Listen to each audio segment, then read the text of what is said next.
안녕하세요. 이코노미스트 홍춘욱입니다. 오늘은 미국 증시 조정에 대한 긴급 진단 촬영입니다. 뉴욕 증시 3대 주가 지수가 모두 급락했습니다. 인플레이션에 대한 불확실성과 팽창과 소비 심리 위축이 투자자들의 투매 심리를 자극한 것으로 분석되는데요.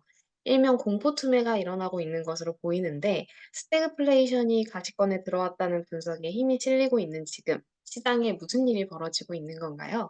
일단 두 가지 지표가 좀 안 좋아요. 일단 첫 번째 지표는 미국의 소매 판매가 안 좋게 나온데 이어서 월마트 실적 전망까지 하향 조정되니까, 물론 이제 월마트 줄어든 대신 아마존이 미국 최대의 소매 판매 업체가 된 건 뭐 또 테크의 힘을 보여줬습니다만, 그렇다 하더라도 미국의 소매 판매나 이런 것들이 좀 둔화되는 거 아니냐, 미국 소비자 지출이 둔화되면 경제가 어려워지는 거 아니냐, 이런 공포가 첫 번째 있는 데다가 트럼프의 관세 정책 충격으로 소비자들의 인플레 기대 심리가 4%까지 올라갔습니다. 그 무슨 말이냐면 향후 1년의 인플레이션율을 묻는 질문에 대해서 한 4% 나올 것 같아요라고 답을 한 거죠. 물론 뭐 소비자들의 인플레이션 기대 심리라는 게 사실 그 좀 믿기 어려운 지표긴 합니다. 왜냐하면 이게 되게 뉴스에 영향을 많이 받아요. 그런데 심리가 위축되는 데는 아무튼 기원을 할 수 있죠. 그래서 이 두 가지 문제들이 최근 미 증시의 랠리를, 얼마 전 S&P 500이 역사상 최고치를 치는 등 미 증시의 랠리가 펼쳐지고 있는 와중에서 이런 악재들이 나오니까 투자 심리가 급격히 위축됐다, 이렇게 볼 수 있겠습니다. 이에 따라서 달러 가치는 반등하고 있는데 달러 강세의 금값도 최고가를 경신하고 있는 지금 달러 스위칭을 하고 계시는 분들의 매도 타이밍을 고민하고 계실 텐데요. 현 시점에서 달러 스위칭 어떻게 생각하시나요? 일단 미국의 그 소매 판매 지표를 가지고서 달러 스위칭을 저희들은 많이 하는데, 아무래도 그 미국의 소매 판매 증가율이 현재까지만 해도 그래도 전년 동기 대비 증가율들이 꾸준히 유지되고 있는 중이라서 바로 달러 자산으로 다 가야 될 때다, 이렇게 말하기는 어렵습니다. 다만 지난달에 있었던 것 같은 충격이, 즉 1월 미국 소매 판매의 감소 충격이 2월에도 지속되면 결국 그 방향이 바뀔 수가 있기 때문에 지금 좀 약간 경계 구간이죠. 그러니까 한 달 한 달 지표를 중시할 수는 없는데, 그렇다 하더라도 연속해서 소매 판매 증가율의 둔화 마이너스가 계속 나온다면 이건 상당히 좀 중요한 신호가 될 수 있기 때문에 그때는 또 달러에 대한 매수 신호라고 볼 수 있겠죠. 그러나 현재까지는 아직은 아니다, 그러나 약간 주의할 필요는 있다, 이렇게 말씀드리고 싶습니다. 국채 금리도 급락했는데 역시 안전자산 선호 심리 강화에 따른 것으로 보이는데요. 우리 투자자들 중에서도 미국 국채나 미국 채권을 소유하고 계신 분들이 대비해야 될 것들이 있는지, 특히 지금 상황에서 환율 위험 해지는 어떻게 해야 할까요?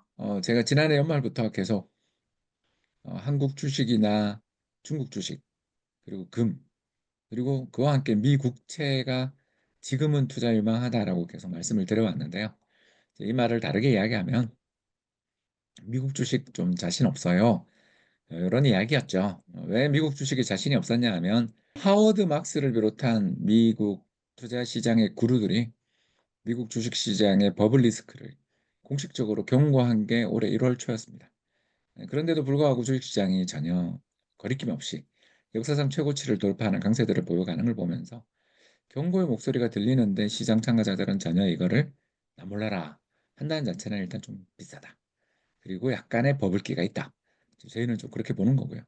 그렇다면 주식의 반대편 쪽에 있는 자산을 지금 봐야 되는데, 주식의 반대편 쪽에 있는 자산이라는 게 이제 금, 채권 이런 거 아니겠습니까? 아니면 이제 그 선진국 주식이 아닌 신흥국 주식. 그래서 이제 신흥국 주식으로 왔는데, 또 신흥국 주식도 최근에 중국 증시 너무 많이 올라 가지고 좀 부담을 가지는 투자자들이 있을 거라고 생각해서, 그래서 최근에는 이제 미 국채가 특히 금리 한 4.5% 이상 레벨에서는 괜찮다, 이런 이제 콜들을 하기 시작했습니다.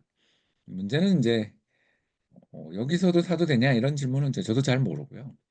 다만 그 주식 시장이 좀 과열의 징후, 버블의 징후가 보일 때는 채권이 상당히 괜찮은 자산이다라는 것은 이번에 투자하시면서 좀 느끼셨을 거라고 생각하고요.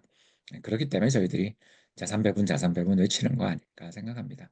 물론 뭐 미 증시에 다 도망갈 때냐 이렇게 물으시면 저도 모릅니다. 다만 미 증시의 최근에 레버리지 레벨들이 너무 많이 급하게 올라왔기 때문에 이렇게 올라온 미 증시의 레버리지 레벨들을 경계하는 투자자들이 최근에 있었던 게 요런 채권으로의 이동 가능성들을 높였다. 그리고 이렇게 증시가 조정을 받을 때는 안타깝지만 한번 충격이 오면 환율은 그 뒤에 이렇게 지지직합니다. 이게 무슨 말이냐면 한번 충격받고 끝나는 게 아니고 이렇게 올라갔다 내려갔다를 굉장히 변동성이 확대된 그런 구간이 올 수 있다라는 걸 유의하시는 게 좋겠습니다. ETF 투자 중이신 분들도 고민이 많으실 것 같아요. 달러가 상승하면 그 효과가 ETF 수익률에 바로 반영이 되는데, ETF는 달러와의 가치 변동뿐만 아니라 해당 주식의 가치 변동에 사실상 더 크게 영향을 받을 것 같은데요. 지금 관련 투자자들이 가장 유의해야 할 것이 무엇일까요? 예, 그러니까 인제 이렇게 시장에 조정이 있는데 만일 환해지까지 해 버리면 이게 인제 그 원본 가격은 줄어들었는데 이전 계약값으로 환해지를 해야 되니까 그러니까 들고 있는 자산이 없는데도 달러를 사서 갚아야 되는 환해지라는 게 결국 나중에 사서 갚아야 되거든요. 그런 리스크들에 부각될 수 있기 때문에 환해지는 웬만하면 좀 안 했으면 좋겠다. 이 말씀을 좀 드리고 싶고요. 저는 뭐 기본적으로 우리나라 원화 자산, 달러 자산, 위엔화 자산, 엔 자산 같은 걸 다양한 자산들을 포트폴리오를 분산시킴으로써 자연스러운 해지를 하는 걸 목적으로 추구하기 때문에 더 이런 생각을 갖게 되는 것 같습니다. 아무튼 투자에 있어서 그 환율이 급변동하고 자산 가격의 변동성이 컸을 때는 오버 해지의 리스크에 누가 노출될 수 있다라는 걸 기억하시면 좋겠습니다. 우리 채널에서 꾸준히 금 이야기를 다뤄주셨는데요. 역사적으로 보면 금의 대세 상승기에 다우지수가 횡보하거나 금융 위기가 나타납니다. 뉴 골드러시 등 몇 개월간 계속된 금값 폭등 현상이 오늘 시장 충격의 시그널은 아니었을까요? 그렇다면 역사적으로 시장 회복 타이밍도 예측이 가능할까요? 예. 왜냐하면 이제 금이라는 거 자체가 결국은 내재 가치가 없는 자산입니다. 그러니까 무슨 말이냐면 사람들이 이걸 귀하게 여겨서 비싼 거지 뭐 "채굴 비용에 연동돼서 움직인다." 이런 이야기는 잘 안 하잖아요. 그렇기 때문에 우리가 이런 인제 금이라는 건 인간이 이걸 되게 좋아해서 비싼 자산이지 정말 그게 본원적으로 어떤 굉장한 가치를 지니고 있다라고 말하기는 좀 어려운 자산이다 보니 결국 금은 이 거래 대상 파트너, 카운터파트 자산에 영향을 받는 그래서 미국 달러도 하나 있고 또 인플레이션도 있고 여기 더 나가서 실질 금리 이런 세 가지 요인들에 의해서 금이 설명되는데 1930 년대, 70 년대 그리고 2010 년대 이 세 번은 모두 전부 그 중앙은행의 통화 정책에 대한 신뢰가 약화됐을 때 그러니까 1929 년에는 근본이제 해체, 또 1970 년대에는 중동 전쟁과 닉슨 쇼크, 마지막으로 2010 년에는 양쪽 완화. 이런 일들이 있었을 때 금값이 폭등했어요.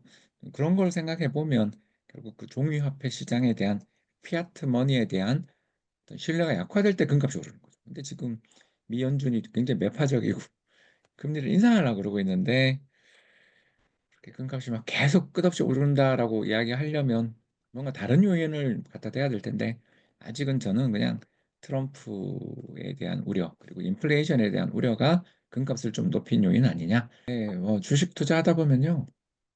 1 년에 20% 조정한 한 두 번 정도는 기본적으로 와요. 지난해에도 우리 두 번 정도 왔잖아요.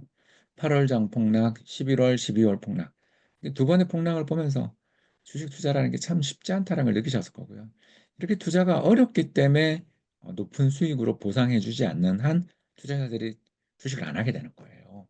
그래서 주식의 그 수익에는 이런 위험이 항상 동전의 양면처럼 따라다닌다라는 것 좀 말씀드리고 싶었고요.